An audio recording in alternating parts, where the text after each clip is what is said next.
What's the name of your book? Let me see. It's called Bug Hotel. Let me see. Oh, I like it. When did you get it?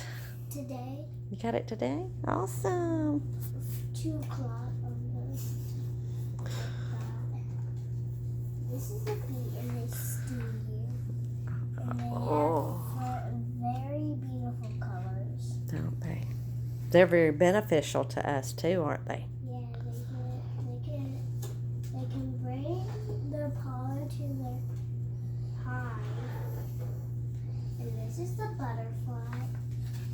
And it's one of the goodest bugs.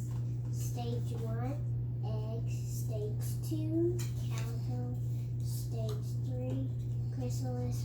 Stage 4, butterfly. And they may live in leaves. They may be on leaves. So that's why they have these little lines. These are called beetles. There's 300 species of beetles in the world. Is there really? Yeah. Oh, how cool is that? Let me see that. 3,000. No, what does that say?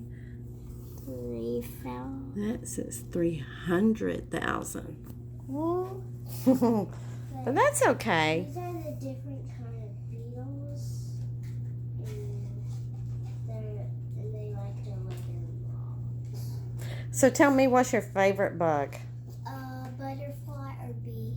Bee. You like the bees? Do you like the snails? I see a snail right there. Yeah. You like snails? All right. You want to tell everybody goodbye?